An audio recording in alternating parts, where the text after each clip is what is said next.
I'm Clyde Burchett with Burchett Seed Service. We are close to Concordia, Missouri, and we're out here today to look at cover crops, to look at ways to utilize cover crops. My family has always been involved in farming. My granddad grew wheat in west central Oklahoma. My dad went to school on an ag education and was a VOAG teacher, county agent. I grew up in Kansas. My dad was doing research for K-State. Eventually, I went to K-State, got my degree in agronomy and my master's. I worked in soybean breeding agronomy service for a number of years until I left, started my own seed company.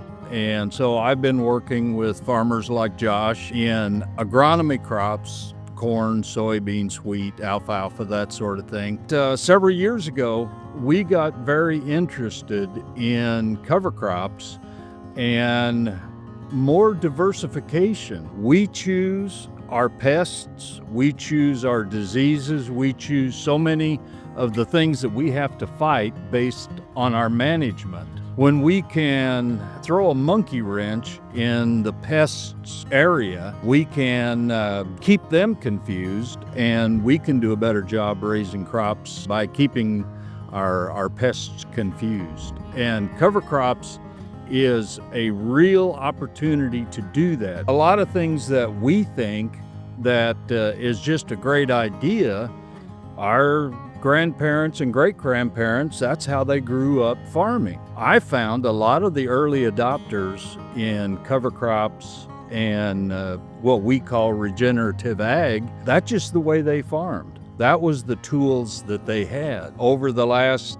80 to 100 years, we have relied so much on technology in order to increase yields that we have really, in a lot of cases, we've degraded our resources by not really understanding the biology behind it. You need to learn something new every day. Opportunities like this, tours and working with researchers, networking with researchers, everyone has a little different aspect, a little different take on what cover crops, what regenerative ag really means. By taking opportunities to go to conferences, you hate to say it, but social media is very important. I'm YouTube certified in all sorts of different subjects because there's good information there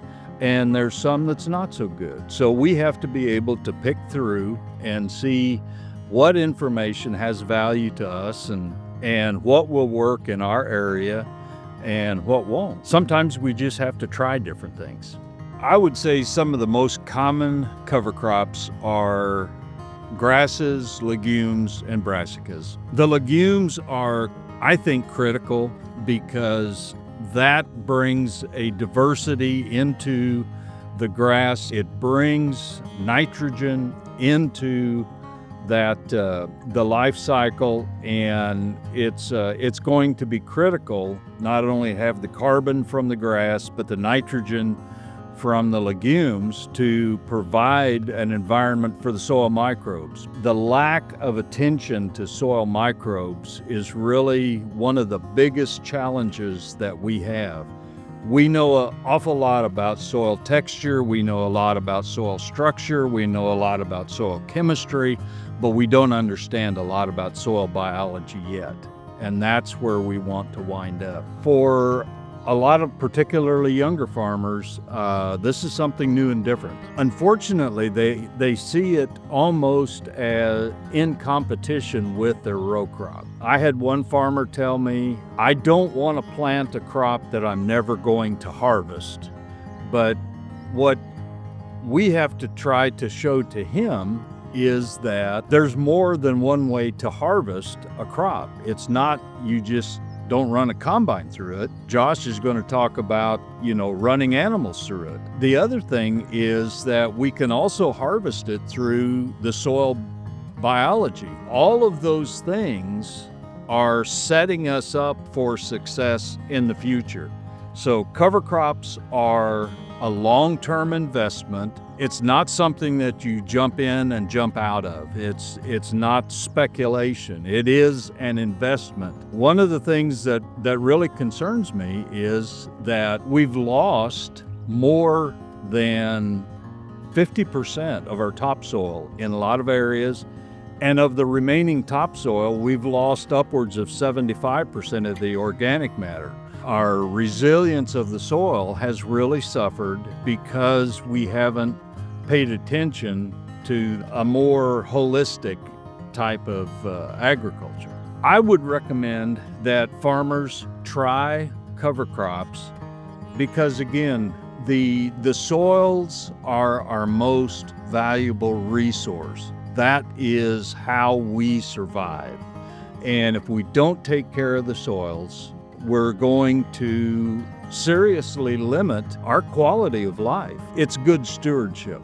It's good responsibility to take care of the assets that we've got.